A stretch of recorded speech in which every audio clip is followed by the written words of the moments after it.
to say we got legless. I got reasonably legless.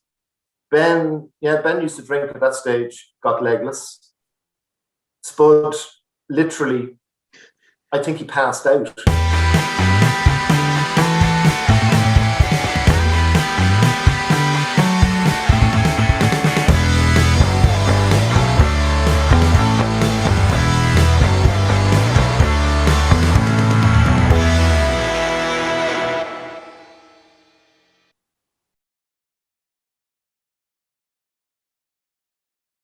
You know, you're fishing in deep waters when you say, Nick Popplewell, welcome to Throwing Stones. How are you?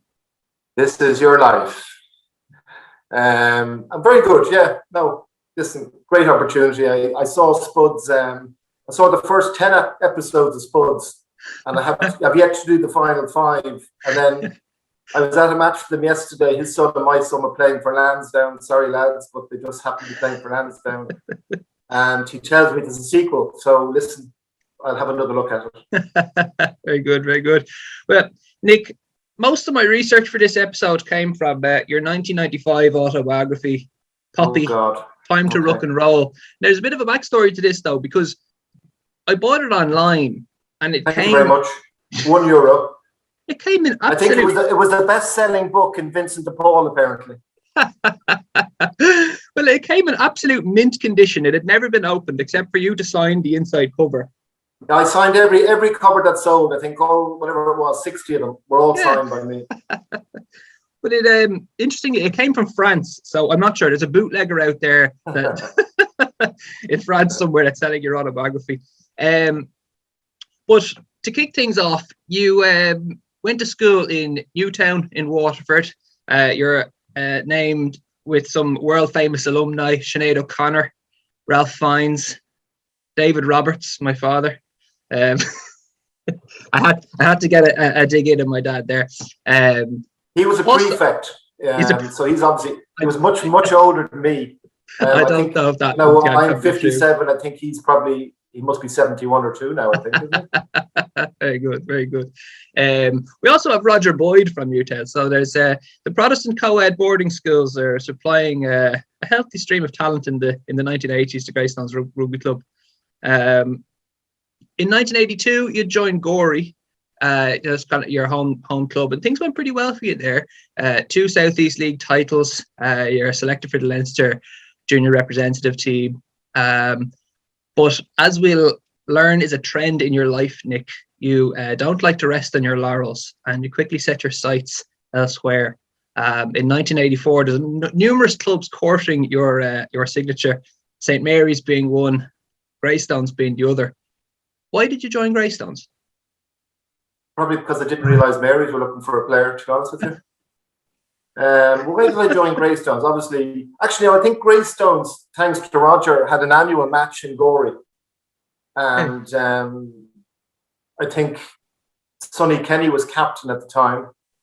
And Sonny had a chat with me afterwards and said, listen, if you'd like to progress, just come on up. And at the time, I think they were the years you could only do I did a couple of years in college, and that was kind of it.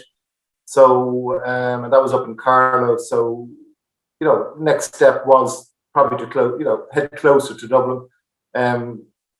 Greystones, I suppose, was probably the closest there. So if family wanted to look at a match, they could. And, why not? You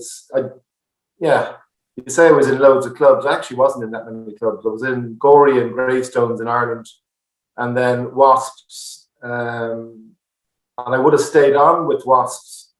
But I had to, what did I do? I think I had to go back to Dublin for some reason. Actually, I can't remember why. But then the game went professional. I had retired, I think, after Wasps, and game went professional. And then Rob Andrews said, come on, let's have 3 or 4 years of crack. And, a great sporting choice, probably not a great career move, but you know yourself. No, very, very good. We'll touch on all those topics as the show progresses.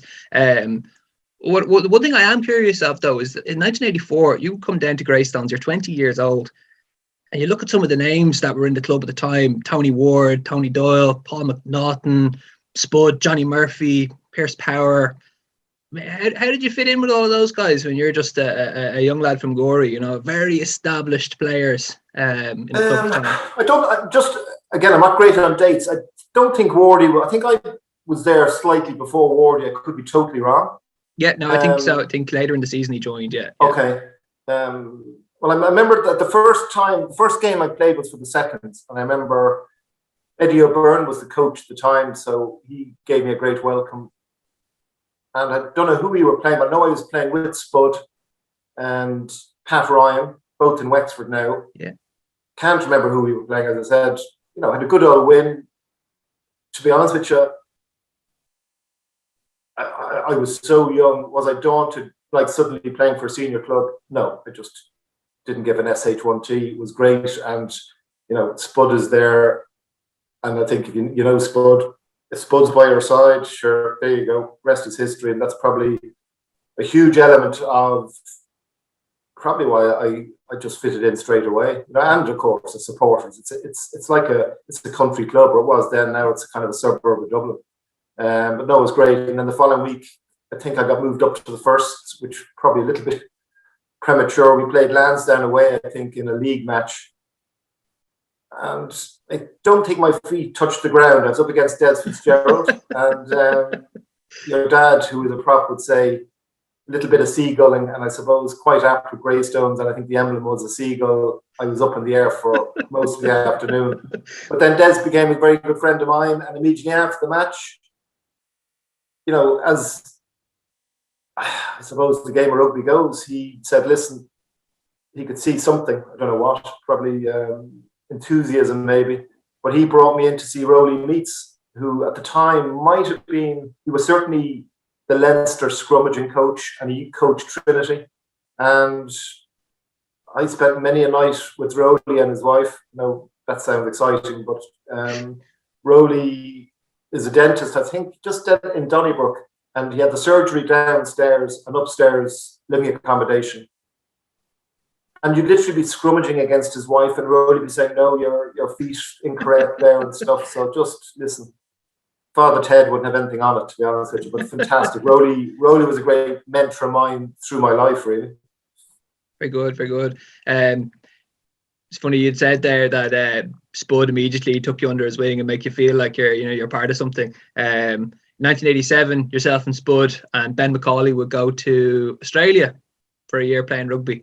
Well, actually, I think it was Ben McCauley and me decided to go, and about a week before we went, probably not a week, Spud would probably say 6 months. Spud says, because I think, was I living with Spud at the time? No, I wasn't living with Spud. Spud says, right, sure, I go with you. And I said, well, visa took 6 months, buddy. And he said, that would be grand. And Morty was the contact in the club in Brisbane Souths. And we weren't married at the time, so I just have to tag, not that anything ridiculous happened, but we went, I think we met a friend of Spud's in Heathrow when we flew out, and to say we got legless. I got reasonably legless. Ben used to drink at that stage, got legless. Spud, literally, I think he passed out. Was actually ridiculous. I think Spuds, would probably say, listen, this is the last pint of Guinness, lads. And you can't say, well, Spud, it's probably your 25th. I'm sure you can get cans over there. But we literally carried Spud onto the plane. Now, in this day and age, can you imagine having to carry somebody onto a plane? Allowing somebody, no. Yeah. But listen, we slept until Singapore, got off, and got pissed again, no doubt. Very good. You'd have a pretty good time over there, but things move very fast for you when you move back, because May of '88 you're picked on an Irish touring side of France. September of '89 you're picked in a touring side of North America.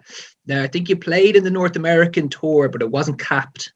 So the big day does finally arrive for you. November 18th, 1989. Don't mention that. You don't have to bring that up. Yeah. 17 and a half minutes, right? Get that over and done with. And But I mean, funnily it's a enough, stuff of dreams, though. Think about it, though, Nick. 50,000 people, the All Blacks, Lansdowne Road. I mean, you've been playing senior rugby now for 5 seasons at this stage. You travelled to Australia. Like, it must have been a positive memory in some regards. I know you don't like talking about it a lot, but I love talking about it.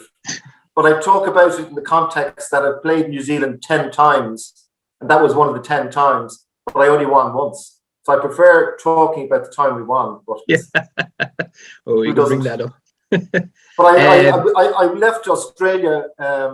Why did I leave Australia? I broke ribs in a match in Australia, and they were the times where, you know, you couldn't work. I was working with the county council myself and Spud in Brisbane, and just couldn't work, and no money. And actually, Ken Ging rang me. Ken Ging was a Leinster select at the time, and he said, "Listen, Phil Orr's coming close to retirement, and you know they're looking to bring a couple of lads in to see where it's going to go, and you know it's a good time to maybe come back." So, did I come back to play for Leinster? I can't remember, but I think it was a mixture of probably, and I couldn't stay for 6 or 7 weeks without getting paid. So that 1989-1990 season, although maybe starts out with heartbreak, getting injured against the All Blacks, but on the domestic front, things started to get pretty interesting. The IRFU decides they're going to bring in an All-Ireland league. Previously, it was a provincial league set up. Now we're going to have an All-Irish league set up where qualification is based off the previous 2 seasons. Greystones find themselves at the end of the 89-90 season in a position where they have to beat Wanderers to keep their hopes alive. Oh, you could talk about this. Yeah, keep going.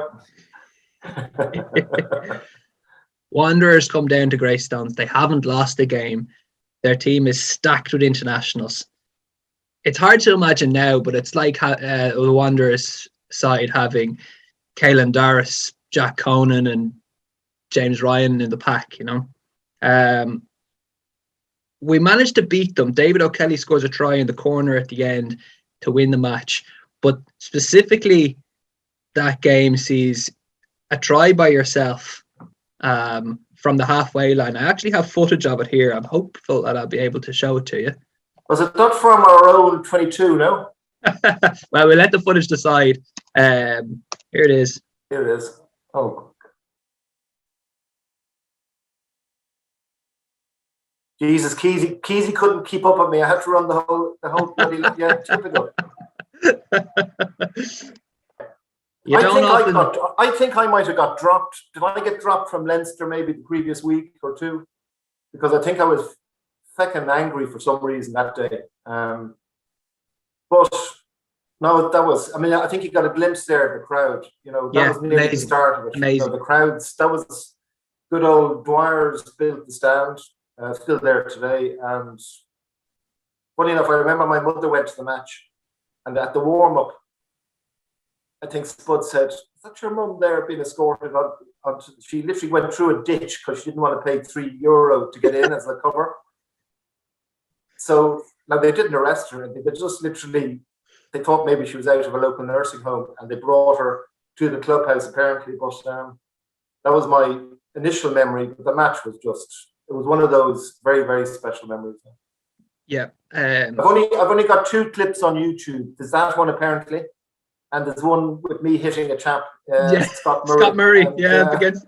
I watched it last night. I was going to put it on, but I decided not to. No, the good and the bad. Yeah. There's also a try against Wales online, so that's not too bad. Yeah, I think we won't go into that. I robbed that off Terry Kingston. That was Terry's ball, and I think I said, you know something, probably my last World Cup. Back off to yourself. I'm having it. 2 weeks after that Wanderers game, Greystones would go to Stradbrook. We'd beat Blackrock away with a drop goal from Johnny Murphy in the last play of the game to secure AIL status for the next season. Like, the club is growing so fast. I mean, to think that 15 years earlier we were a junior club and now we're an All-Ireland club. I mean, this is an incredible rate of growth that didn't stop, because 2 seasons later we qualify for Division 1 of the All-Ireland League. Now, by all accounts, a big reason behind that qualification was the arrival of one Peter Muller. I know lazy, I tell you this much, lazy bastard. I tell you, Spud, what a dirty bastard. He was stuck living with me in Spud for, how many years was he there? 2 years? 1 year? 1 year, yeah. 1 year, working with Pierce Power, which meant he wasn't bloody working. He slept. I've never known anyone to sleep as long. Sleep and eat, and that was it. Do fuck all else. But what a player. What a player. Yeah. Unbelievable. He would chase Johnny, I think Johnny Robbie sent him over. Yeah, that's right, yeah. Yeah. One of the few things he's ever done for the club, but in fairness, he got that right. He would chase, he put the fear of God in any defence. He just chased them straight across the pitch and buried them into touch. Incredible. I think he was only 20 years of age, wasn't he? Yeah, 21, 22, yeah, something like that, yeah. And funny because you'd already played international rugby at that stage, so you're well acquainted with the superstars of world rugby, but could you see straight away that this guy is of that mould? Well, I think he came over because he wanted to play with me, in fairness. You know, he obviously, I think Spud would probably agree I was his idol. So he said, listen, I'm coming over, but listen, I need to live with Pops. And it kind of panned out from there. But no, he was special. He was, and the rest is history, really. Yeah, absolutely. When we're in Division 1, that's 1992, 1993 season and the following season. I mean, it's a golden period for Irish club rugby, but it's a golden period for the club. I mean, you look at things, we beat Shannon in Thomond Park. We go down to Young Munster and we draw with them.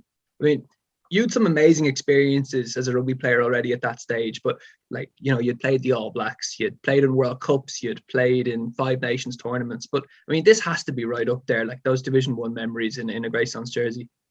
Well, I suppose you set the scene. I mean, John O'Neill and the late John O'Neill and the late John Rochford too, I think was kind of his wingman. We used to organise trains. I mean, a whole train. We organised a whole bloody train full of Greystone supporters to go down to these matches. Like, it was the most incredible experience. You know, you'll never see the like of it. So we travelled down with the lads, and they were all getting pissed, and just, if you weren't focused by the time you hit the pitch, you were in trouble. No, actually, I tell a lie. No, we didn't. We got the bus down the night before. We used to actually drink on the way back. Right, let's Spud will only intercede. Shannon, my memories of Shannon are, I remember having scrum pox. You wouldn't know what scrum pox is. No. Scrum pox is kind of a disease that props get. Impetigo is probably the chemical or the whatever the official word for it. But you're not allowed to play with scrum pox, and I was riddled with it.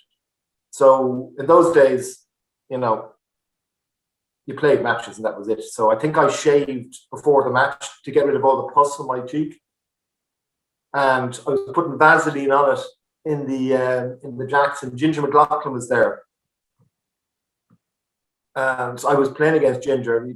Ginger number 3, whatever, scored that fantastic try. I think Ireland v Wales, where he says, Jesus, not only had I to drag the Welsh team over the line, had to drag the Irish team as well. He was a legend, in fairness.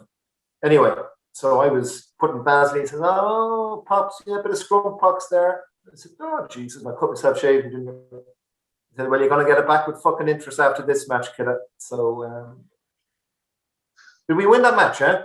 Yeah.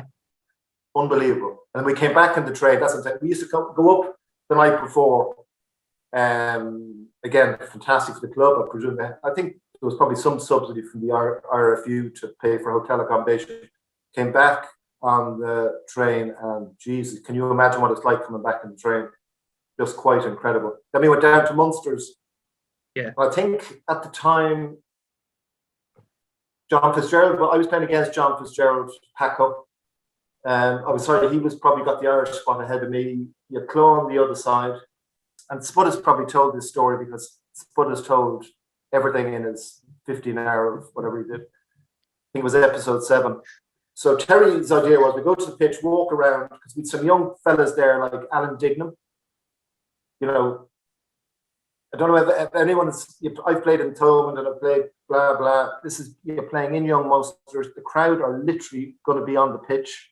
And if you end up accidentally standing on somebody or clipping somebody, that's it, all in. And that's the bloody crowd, not the players. So we got to the pitch anyway, and there was 3 fire engines putting water onto the pitch. So we had a fantastic back line. Good pack. They had a very good pack and a crap back line. So by putting water on it, it kind of slowed the whole thing down. All right. These are tic-tacs, young Munster styles. That was the first tactic they had. The second tactic they had was they reduced the width of the pitch. So it was much easier for their back row to tackle our wingers. Unbelievable, isn't it? I mean, at this day and age, Yeah. can you imagine if you're playing against France or Australia, do you mind if you said, fuck it, lads, you know something? Let's flood the pitch. Great. Let's make it half the width. Anyway, we played them, and I actually thought we won the match. We didn't. It was 3-3. Yeah. And I remember Alan Dignam kicking somebody by mistake, and the next minute a shower of coins came in. Oh. And Digger started picking them up and put them in his pocket. He said, "Geez, that's great, lads. I'll get a few pints with that." But it went, listen, it was just a very, very special. It was, I remember coming out of a scrum, and in fairness, I don't think Claude ever kicked me, but we came out of a scrum and I grabbed the back of Claude's jersey and I put it over his head so he couldn't see. And he was trying to hit me, but he couldn't see who he was hitting. And there was another, there was just so full of carry. Ger Earls there, who would be Keith Earls' dad, number 7. Unbelievable player. Should have got capped, didn't get capped. Why? Probably because he played for Young Munsters. Yeah. Absolutely. The chap there, unfortunately, has passed away. What was his name? I think it was Johnny Meehan. And his nickname was Traffic Lights. And I was in a line out and he was right beside me. Or I was in the front, he was on the other side. I said, Johnny, I said, no, the other prop, I think Claude was beside me, or Pac. I said, Pac, why is he called Traffic Lights? What do you mean called Traffic Lights? He said, annoy him and you'll find out. So he was about to go up for a line out. I stood on his foot, so he couldn't jump. And he couldn't jump very much anyway, because he was, you weren't allowed lift. And the next minute, his face went from white to red in about 3 seconds, and then he hit me. And Pac said, that's why it's called Traffic Lights. It changes colour when it gets annoyed. Anyway, went into the clubhouse afterwards, and again, I mean, the Munster supporters are just like, they were like Greystones. You're nearly in trepidation going in there because you were, but they were buying you a drink, and you were, they even bought Digger's drink, and Digger was able to buy it back because he had so much change in his pocket. But, we went back then on the train, it was just unbelievable. It's worth noting, like, that I saw a match report online. The crowd for that game is reported at 8,000 people. To put that in context, Ireland played Tonga in the World Cup 6 years earlier and had 4,000 people at it. So for an AIL club game in Young Munster, we're doubling the crowd of the national team. It's an amazing period in club rugby. So lucky to have been part of it. We had a savage backline, but we had a savage pack. And you're saying, things progressed. I think momentum was made. So all of a sudden, I don't ask me to, I can't even. So I presume in that match, I was playing, presume Spud was hooker. Was Mark Phelan playing tight end? I think so, yeah. Baldy Joe had given up, I suppose. He'd retired. I think Riggers was there. Was Riggers there? Yeah. So there you go. So Riggers came out to Greystones from Bective. That was a huge move. I mean, that in itself. Now I would be very pally. Brian was my best man, or him or Spud, where I can't remember. He was either the best man or groomsman or one of them yokes. But we were tight as, and we all played for Leinster. But Pearce obviously was gone. Like, ruthless. Pearce was unbelievable player in his day. Victor McGanty, I think, would have been there on the flank. Right. Unbelievable, absolutely lightning. And geez, he'd just never go down. He'd be bleeding and whatever. Digger's 8. Not sure who number 8 wouldn't have been Morley in those days. I think he was. Could be Morley. It was Digger, but Diggers maybe came up. Did he go 6? No, 6 would have been. Jesus, I'd be shot. But I just think like the pack we had that could have been Clive Ullum. Oh yeah. Could have been, yeah. Or Roger, either or. I think they used to kind of share it. But you know, we had a pack that matched the Shannon pack. We had a pack that could match any Munster pack. Now that's not being derogatory to Munster teams. We had a very complete side, and then we had a back line that was just supreme, really. You know. Yeah. On the Irish side of things, the national team, it would really require a whole podcast to go into your 48 caps for Ireland. There's 3 dates in particular I'm interested in asking you about, and they're related to Greystones. Okay. 20th of July 1991, you play your first match for Ireland with Brian Rigney. What was it like playing with Brian in a national team? Because Spud had said he really wished Riggers was playing when he played against Australia, because it would have just had that familiarity, would have made such a difference to him throwing into him in the line out. Do you have any good memories of playing with Brian? Playing in front of Brian in a scrum was like sitting in an armchair. Like Brian would, I think on the weighing scales before the match, I think he refused to get on it. I think he said, I'm 17 and a half stone, and they said, Grant, geez, that's heavy. I'd say he was probably 24, 25 stone. He was fucking colossal. I mean, Riggers, just a huge man. And you know something? No fear. I mean, I remember playing against Bective, and the so-called hard man, well, sorry, that's disrespectful. Trevor Brennan was there acting the maggot, and the next minute Trevor Brennan was off the pitch. Brian just literally... It's the fastest thing he could ever do. I mean, speed-wise, throwing a dig, fantastic. Running-wise, not the quickest in the world, but he was so dependable. I know what Spud was saying. You know, if you threw a ball, like his hands were like feckin' spades. You know what I mean? Very hard to miss, and you know, just gave his all. He was, you know, the three of us. I mean, listen, pack is made up of 8. Myself, Spud, and Riggers. I mean, certainly with Riggers running at you. The odd time he was able to hold on to a ball, Christ, it was a fearsome sight. And Riggers used to run flicking his legs out on each side. So if you were unfortunate enough to be close enough, chances are, you know, you were going to be tripped up. But listen, great memories. And he ended up going down and playing for Shannon afterwards. That's right. Yeah. But Spud's first cap, I felt very sorry. I think Spud's first cap. Yeah, that's another one I'd like to talk to you about. 31st of October 1992, he's brought into the Irish team to play Australia. They're the world champions at the time. Spud tells a great story about the poor Adidas rep that you helped him con into getting an extra pair of boots. Is that something you did for every one pair? Jesus, we used to sell them to the club.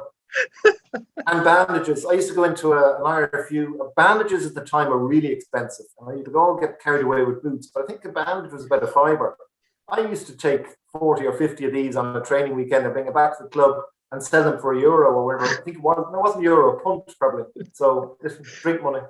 But I think that's a match of Spuds. I think the week before he got capped, we played, I think Leinster were playing against, I'm probably wrong the dates, it could have been 2 weeks. Leinster were playing against Munster, and Claw just grazed his side of his head with his boot. I think he nearly lost his ear. So I think there was a bit of a scurry afterwards, because if the incident had been reported, obviously Claw might have had a couple of weeks of a holiday. I could be wrong in this. No, you're right, yeah. And the other end of that was, it turned out that I think Claw, myself, and Spud, were we the front row for the Australian game? I don't know who the tight head was. Could have been Claw, right? Yeah. I think it was Claw, because then I remember the team. Yeah. How the hell are you going to play with them? But listen, you have the jersey on or whatever. But so Spud gets his first cap, and I think it could have been after that. So he heard on a Tuesday that he was playing on Saturday. So he was brought in. He was probably given 80 line-out calls to learn.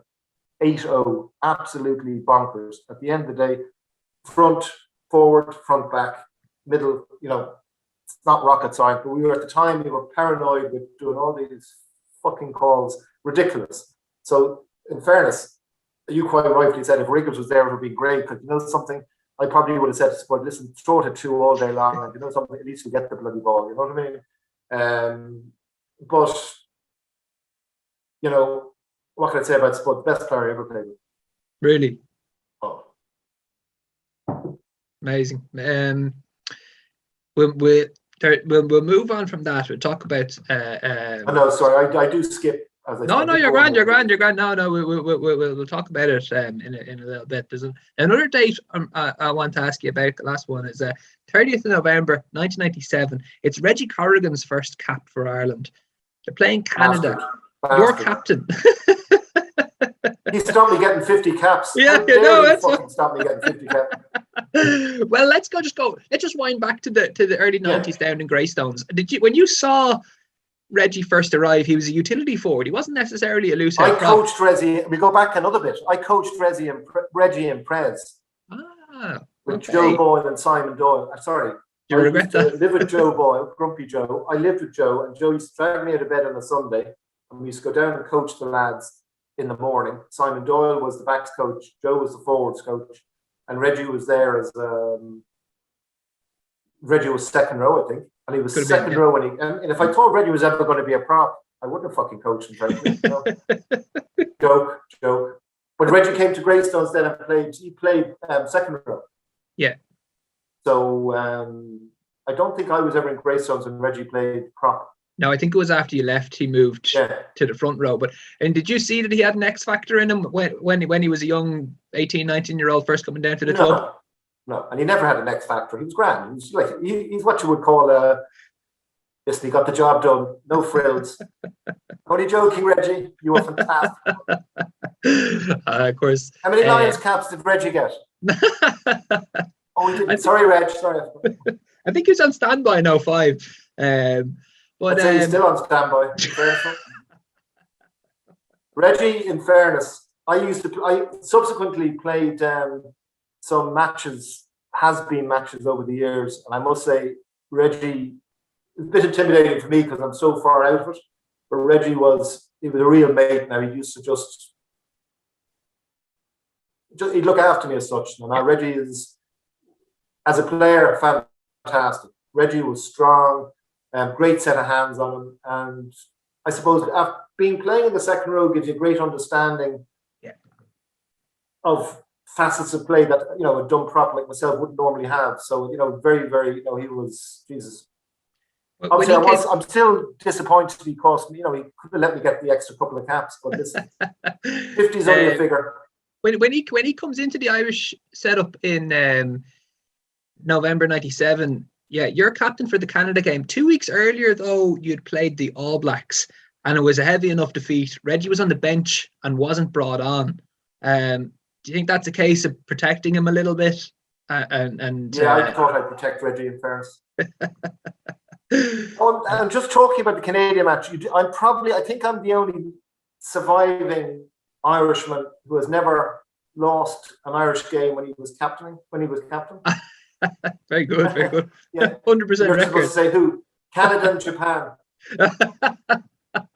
Very good. Well, Japan are pretty good nowadays. Yeah, Yeah, thank you. Well, they were shy when we played them. Yeah. But would you have been looking out for Reggie as captain that year? I mean, it must have been nice to see him coming into the camp for his first cap, having known him for so long. You give him a bit of guide. Reggie come and say, listen. No, I go up to Reggie and just say, listen, leave for a couple of years, just go in the wings and I'll teach you a few bits and pieces. He was a Greystones player, so anything I could do to help, and he'd probably say, no, you were horrible to me. I was very competitive, I must say. So really? Yeah, if I had a chance once I had an Irish jersey on, I thought I should be number one, and that was it. And I think once Reggie got his feet under the table, time for me to go, I didn't hang around to be sub. I just said, listen, good luck. Get out of it. And he had, I don't know how many years did Reggie play? 5 or 6 years? He got his first cap in 97 and his last one in 05. So 8 years. Yeah. 7 or 8 years. Very good. Yeah. Bastard. The next paragraph from my research here. I titled it "Predicting the Future" because, Nick, you have an incredible ability to really hit the nail on the head of what was needed in Irish rugby to take us to the next level. In your book, you repeatedly mention about how the days of an Irish team puffing their chest out and giving it a lash isn't going to cut it anymore. The game's moved on. In 1992, you toured New Zealand with the Irish team, and it feels like that was a really big eye-opener for you in terms of what other countries are doing to progress their rugby. You'd write, the AIL isn't strong enough to allow the Irish national team to compete against other countries. In New Zealand, they have a provincial setup. Sean Fitzpatrick hasn't played for his club in 2 years.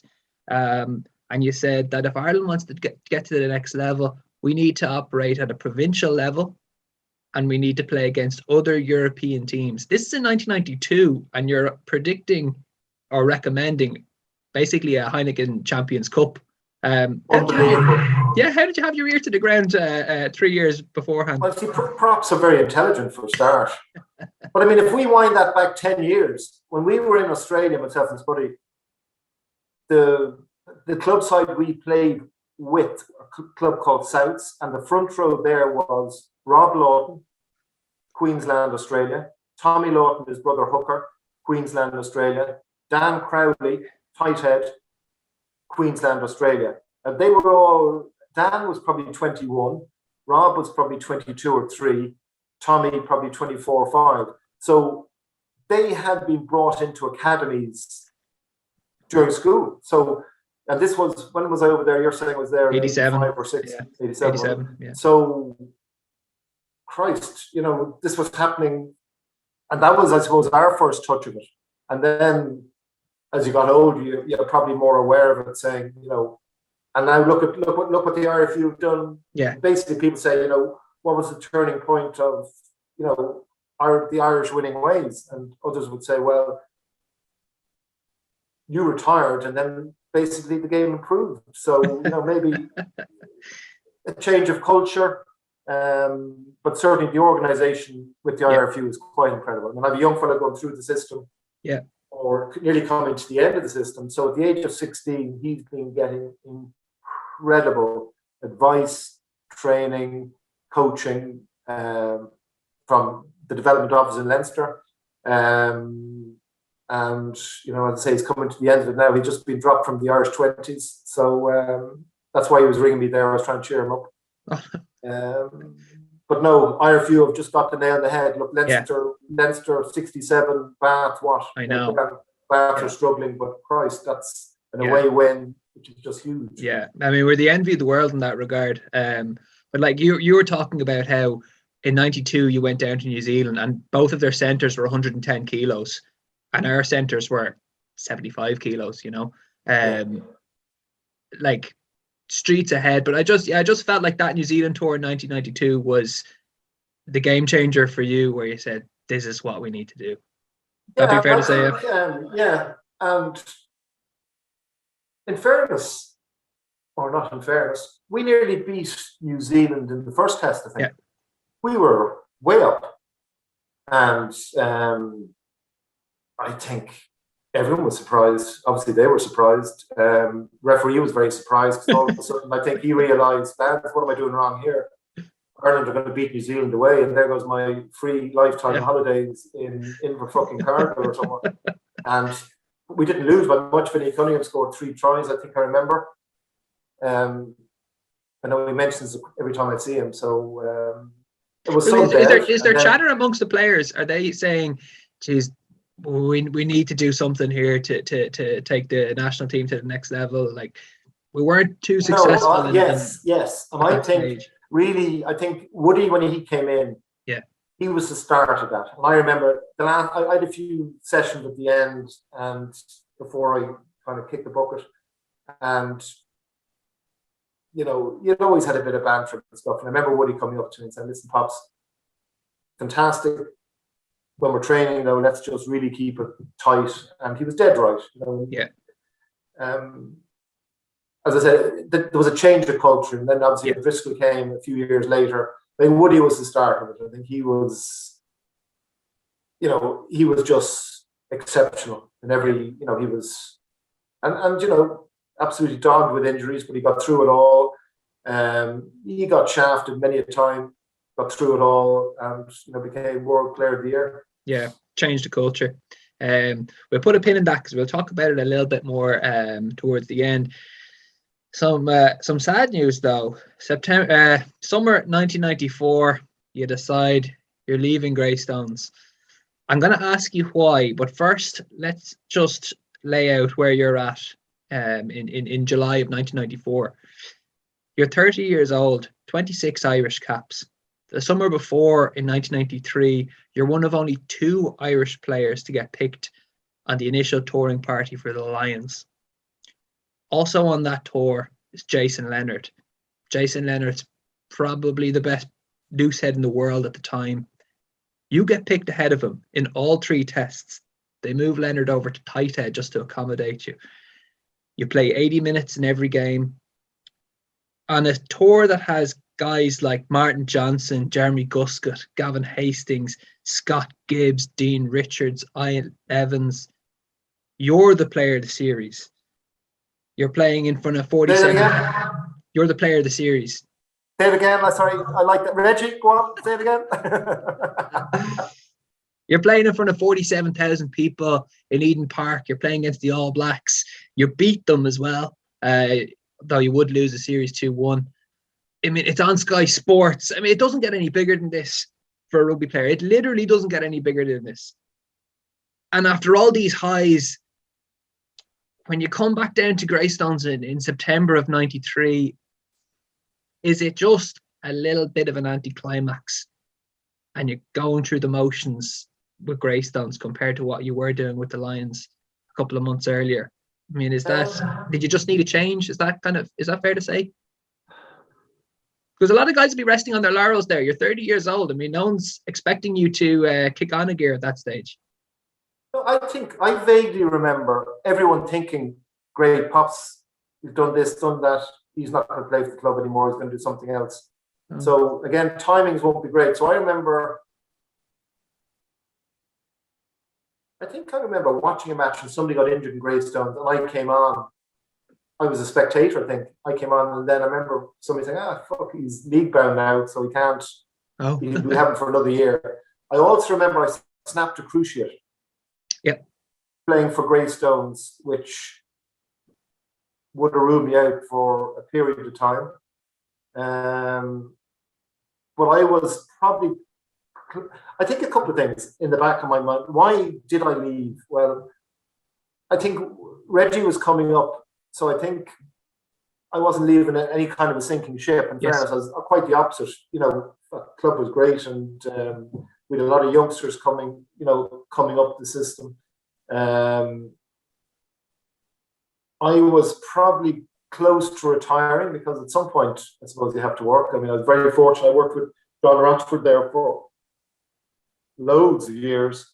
And then the bloody game, I forget when the game went professional. When did that game? It was the end of the following year. So it's still an amateur sport when you leave Greystones. Yeah, so I went over to Wasps then. That's right. Yeah. Well, why did you go over to Wasps? Because I looked at that Lions team and the only Wasps player was Rob Andrews. So my assumption is you hit it off with Rob and he got I had roomed with Rob. I think I just wanted, I knew, listen, a year or two left or whatever, and I really wanted, this is going to sound barbaric, isn't it? I think I wanted to change. I never would have joined another Irish club. Yeah. And people would say, well, what we bloody do. I think I just wanted to just have one fucking hurrah. Went to Wasps. At the time, I think I had gone to Bath, and I remember Stuart Barnes, I think, was the captain, and Stuart was always, I met him in the Lions, and I think you never forget, well, I don't know, he absolutely killed me on Sky Sports ever since that. I can tell you a funny story, which you'll have to bring me back to the initial question you asked. The funny story was, eventually I went over to Newcastle with the lads. We won the Premiership, which was, listen, I joined club and we won probably one of the biggest trophies. I'd never won a trophy anywhere really. Stuart, who did we beat to win the Premiership? Harlequins. Yeah. We scored a fantastic typical try. I think it was 2 feet. Anyway, to cut to that, so we won that. There was a Newcastle United were playing in London at the time. Don't know who they were playing against. They were playing that evening. So there must have been 3,000 or 4,000 Newcastle United soccer supporters there who, in fairness, unbelievable people. They're a bit like Munster lads. A little bit rough around the edges, some of them. So we used to drink every weekend in Newcastle and probably whenever. And, you know, we trained in the soccer club. We used to run up and down the steps in the stadium.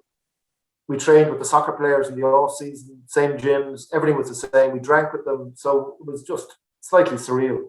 But the sky box was maybe, I suppose, 100 feet up in the air, and Stuart Burns was up there, and I could hear one of the lads, the soccer lads there, a few of the soccer lads, you know, congratulating us afterwards.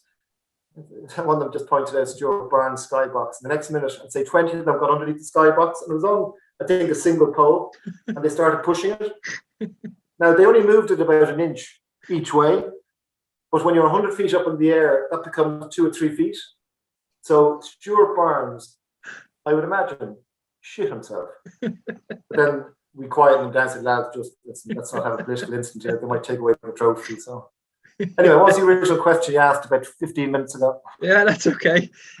Well, something I was going to bring up was that when you move over to Wasps, it's still an amateur game, so you have to work.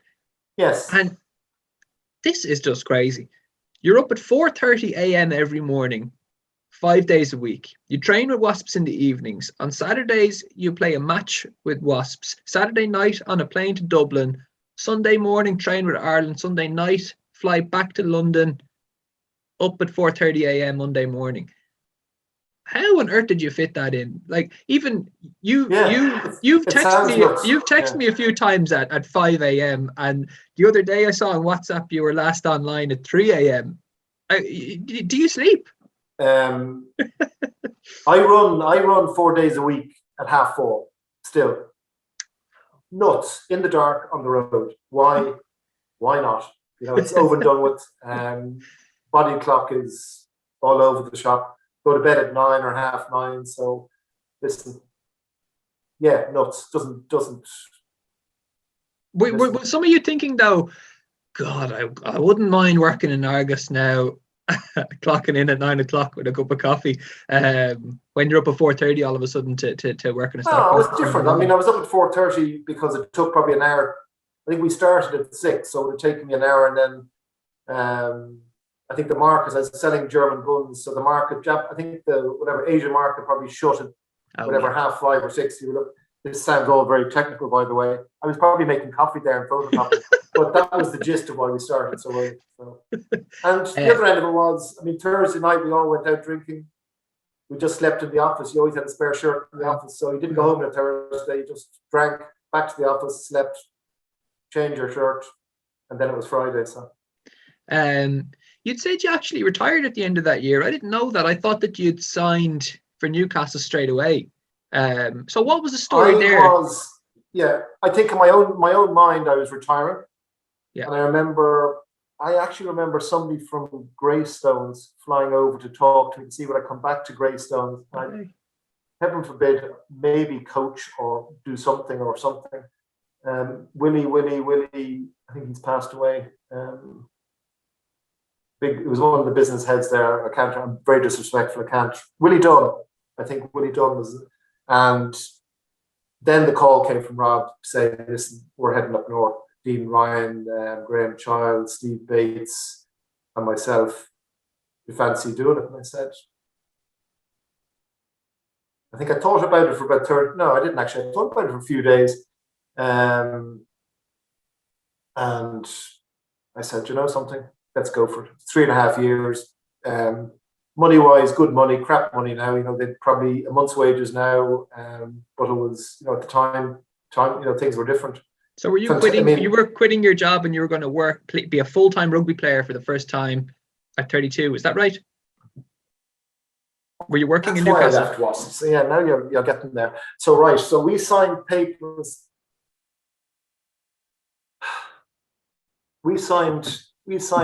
I joined the year before the first year. So the club that Sir John bought and we were joining was called Gosford. Mm-hmm. A really old club. So Gosford were about to be, I think, relegated from the second division. So we basically played the last 4 matches so they wouldn't get relegated and have to, would cost a year to get the third to the second. Yeah. We played 4 matches, got good money for that. And we managed to win those 4 matches to retain second division status the following year. And then I think Richmond beat us. Were the only team that beat us the following year. They had a huge amount of money being pumped in. And then we went into the Premiership because the two sides went up to the Premiership the following year, and then we won the Premiership. So it was fairy tale stuff, really, and it was. It is, and I mean, again, career-wise, probably not the best, but I mean, rugby-wise. But if you look at that period in sporting history, really, because Sir John Hall, as I said, owned the football team, who were doing incredible. Were coming second in the Premier League. They had Kevin Keegan as their manager. He then set his sights on the rugby club to create an equivalent of a Real Madrid Galacticos team at Newcastle. I mean, you look, Doddy Weir, Pat Lamb, Dean Ryan, Gary Armstrong, Rob Andrew, Alan Tate, John Bentley, Tony Underwood, Johnny Wilkinson, all on that Newcastle team.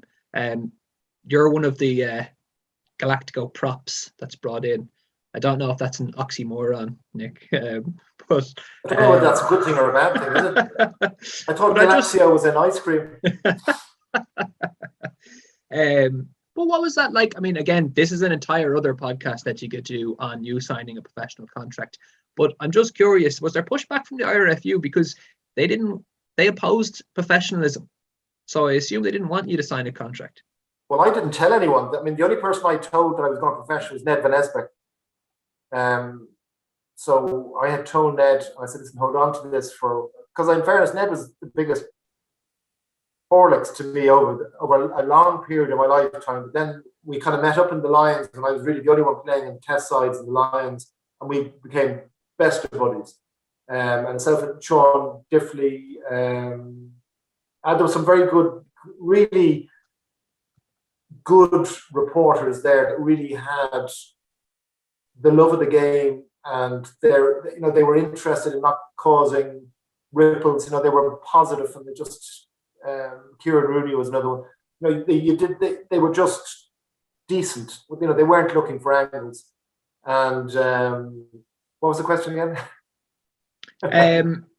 Just was the IRFU opposing your? No, because then it happened. You hadn't so told I anyone. went over there, and then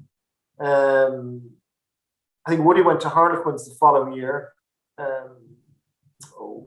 Wally went to Sarries. Paddy Johns went to Sarries. So I think, and then the IRFU came in.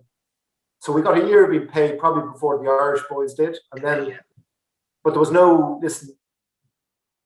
You play abroad. I mean, that only came in probably reasonably late. I think basically anyone with the exception of John Sexton that goes out of the country to play will not be considered. But Johnny, there you go, pal. I have to ask, that team 97, 98, Johnny Wilkinson comes in. What was it like? His training regime is legendary. He was incredible. He was only 17, 18, but what's your memories of him? So Steve Bates, who came over as scrum half and ended up being really a coach as much. Steve Bates used to teach Johnny in school. So that was the link why Johnny came to Newcastle. He's not from Newcastle, yeah. And so Johnny came as an 18-year-old. He would have come to all our matches initially. I don't think he played in the first, maybe he did play in the first year he was there. But I mean, I think we had Dave Alder, the kicking guru, being paid by Newcastle. So he used to come up, but Johnny would kick after every training session, a couple hundred balls. Just, we'd be down the pub. We'd have to force him to drink. I think we had to literally, after matches, just when you think of it, he never had any interest in drinking, but he would literally, Johnny, we're going out, and Johnny, there's a pint, and there's another one. You know, poor devil, you know. But this character building, incredible, absolutely. And, you know, the harder you work, the luckier you become. And, you know, he would just, he epitomized, you know, he was just. Professionalism, Oh, incredible. Change the game, absolutely. The big moment for you is at the end of the 97-98 season. You'd have to travel to Harlequins, as you'd mentioned, to beat them to win the Premiership. I think Saracens were top. The match is on YouTube, and I watched it back, and you score a try, your hands up, celebrating. But I just felt that you weren't just celebrating a try, because knowing everything that I'd read about you, that over the previous 14 seasons, you'd backed yourself to leave Gorey. You'd backed yourself to sacrifice everything, leaving Greystones to move over to London. You backed yourself to turn professional at Newcastle. And was collecting your winner's medal at Harlequins that day kind of like the biggest justification for all those years of sacrifice and hard work? Yeah, I presume we got a medal. Yeah. I think it's certainly, listen, money is fantastic. It costs me to go over to, you know, rugby costs me money, really. You know, grand nowadays it doesn't. I'm a young fella there, please God, if things go right, that'll be a career for 12 or 15 years. With me, really, if I was bright, cute and clever, I would have given up when I was 30, started selling insurance, and there you go.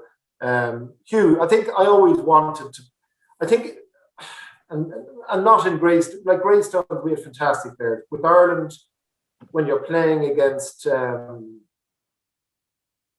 and large, you're playing against international teams, and really, again, I'm not meaning to sound disrespectful, you know, you're really looking out for lads. You know, there's always 8 or 9 really good players, and the other 6 or 7 are very good players, but you're always trying to keep an eye on them, so you're trying to maybe double job a little bit.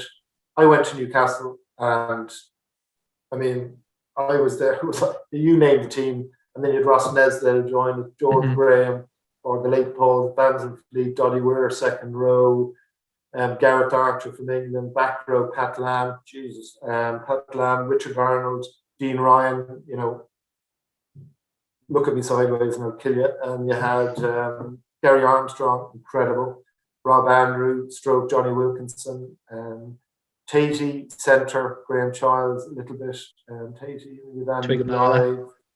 Who? Tigamala. Fucking odd job. Oh, just incredible. Tigamala, you Tony Underpants when he wasn't injured, which was probably played half the matches. And you had Stimson, I think, full back, and Stuart Legg. Just, I mean, I think what Newcastle managed to do, like, he had all these superstars, plus me, I'm not saying I was a superstar, everyone gelled together. So there was no Tigamala, you know, everyone was just a unit, Families would be together, and wives and children, mistresses, you know, whatever. It was just a bit like Greystones, you know, it was a tight community, and it was just great fun. And then, you know, you're part of the Newcastle community because, geez, we had huge crowds there. Why? Really, because you kind of got a hit off, like Sir John, you had, as you kind of said, you had the football, you also had the basketball, and you had ice hockey. You know, that they were there at the same time. So, you know, it was just. I think if you look at the English Premiership that year, you know, you have all these international talents coming in. You have Philip Sella, Thierry Lacroix, Michael Laine, Francois Pienaar, Sant-Andre, and not to mention most of the England team that would win the World Cup. Is that the level of competition you were talking about in 1992 when you're saying the AIL isn't quite strong enough to benefit the national team? I guess what I'm driving at is, did you improve as a player playing against these elite level rugby players week in, week out? No, but it probably kept me. Did I improve? Well, I think you always have to improve. But the last year and a half, I was injured. I mean, I'd an old hamstring injury started to dog me on my. I played half year grand, second, then 2 years very good, and then I had fasciitis. A problem with the Achilles. Then I think in the third year, Achilles and Hannah was just butchered. So, but no, to be honest with you, I wasn't a bad player. I know I come across as a very amenable, nice chap, but it could be a bollocks. Well, there was a reason that you were one of those guys signed for Newcastle. Let's face it. Yeah. Yeah. No, I mean, if something had to be done, it had to be done. You know. Well, we're kind of at the end there of our little chat. I'll wrap up like I always do and ask you first of all for your favourite Greystones Rugby Club memory. Ooh, I think the famous memory has to be train trips back from matches, because that was the whole community sharing, very special days with us, and the crack was just mighty. And looking back now, of friends like John, the two Johns, John O'Neill, and in particular John Rochford, who was really a bit of a mentor for me for a long period of my life. Obviously they're gone, but it was just nuts. It was just, I suppose people say, what was the changing factor? Probably the bloody mobile phone. There was no one flicking pictures. Yeah. You can't do anything now, which, don't get me wrong, we didn't do anything particularly bad, but you get a picture of somebody drinking a pint, and all of a sudden it's not, there's Nick Popplewell on his 15 pint. Could be just sipping somebody else's pint, but no. So I think the train journeys with Greystones, I think being part of the successful growth of a side, from the times of Tom Morley, Harold Keeley, Pearso, you had players there, Johnny Murphy, you just had some, and a bit like me in the Irish squad, I suppose you had 7 or 8 good core players there all the time. And all of a sudden, we end up having 15 or 17 really good players. And you just had lads wanting to get on that team, which is what it's all about. And when you mix that with the level of support we had, it was like playing, I'd say, it was the closest we'd ever get from, say, playing for a Munster side. It was just so bloody passionate, Yeah, amazing. My favourite player. Who's the best player you played with the Greystones? John Murphy. Bud, without a shadow. Muller was obviously. Talk to me about it. Huh? Talk to me about what made him so unique. Well, he was a good pal of mine for a start, but Spud just took so much abuse. I mean, Spud was, when I initially came to the club, he was he played 6, 7, 2, and that probably was half the reason he didn't get as many caps as he could have got, because, as a 2, incredible. People say, he couldn't throw the ball in. Well, do you know something? Feck all hookers can throw the ball in, you know what I mean? Woody wasn't too far behind him. I think practice makes perfect. It's very hard to concentrate on a core duty like throwing when you're a hooker 1 week, and you're bloody back row the following week. Spud was just, but his heart. I think Spud epitomises, I was always a blow-in. Spud, local lad, gave up doing the leaving cert to go on tour with Greystones. I mean, Jesus. So there's someone that's going to die for the club before he even joined the bloody club. Yeah. Born in Bray, Little Bray. Fantastic parents, Flo and Joe. I used to live up in their house loads, and good drinking partner. Fantastic trip to Australia. And never gave less than 150%. He was there, Spud going to a different club, don't think so. Mm-hmm. Me, there you go, I went. Muller, I suppose, if you're saying who's the most successful player I ever played with in the club, would be Muller, because he was accepted. Now, he came in for a year, and I'd say he's probably still asking himself, how in the name of God did I ever fucking end up in 46 Richmond Park with Spud and Pops and playing rugby with Greystones in the mud and the cold.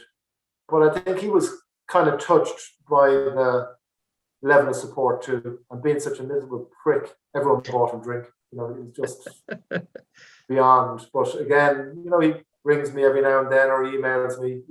That's the.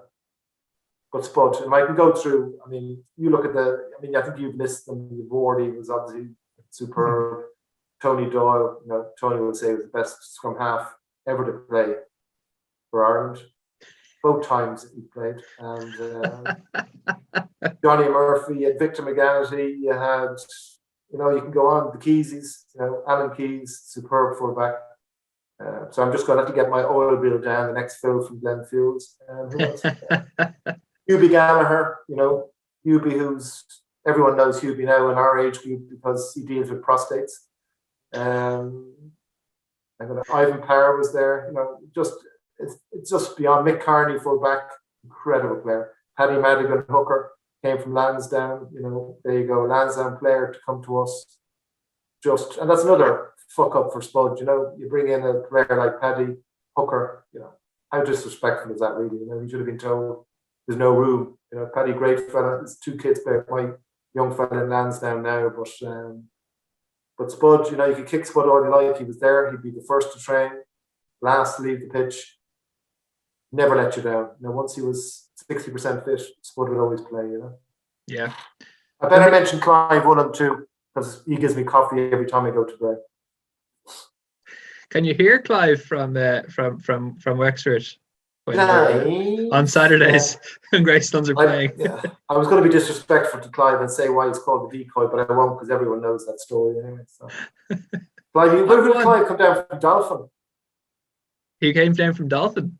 Was it Dolphin? I don't know. We'll have to get him on the show and ask him. But Clive's nickname is Decoy. And the reason, Clive is a fine chap, probably 6'5", 6'6", and a bloody good, really, really good, solid, great fella, like Riggers.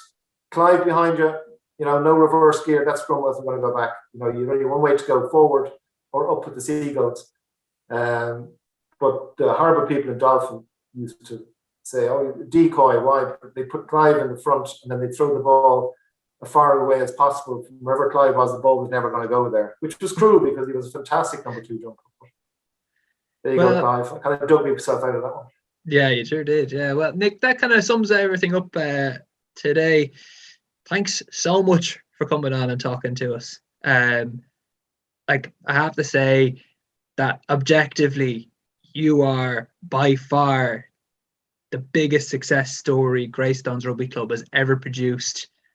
It's been an absolute privilege to talk to you today. Thank you so much. And please don't be a stranger, because I know you've got one eye on Lansdowne these days, but I know a lot of people would love to see you out and about in the club over the next couple of seasons. And who knows, maybe you will have both eyes on Lansdowne one day, or in Greystones one day in the future.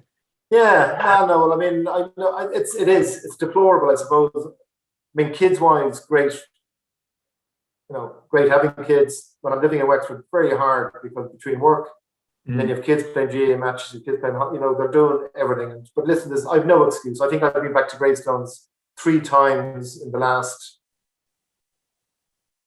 Oh, heaven forbid! I dare. It's very poor. I know that. And now, listen, I'm following Fatso Jr. around the park. So he's most Saturdays now. I'm up in Lansdowne. It could be, in Cork or Limerick, but. Well, look, I'm sure you'll get a lot of people reaching out to you after watching this. And once again, thank you. It's been fantastic listening to your stories. And we'll speak to you again soon. Jeremy, pleasure. Say hello to your dad and tell him, listen, nearly time for a new one, but I'm not going to Weir's tell him because, in fairness, even with discount, they're too bloody expensive. We'll leave it there. Thank you, Nick.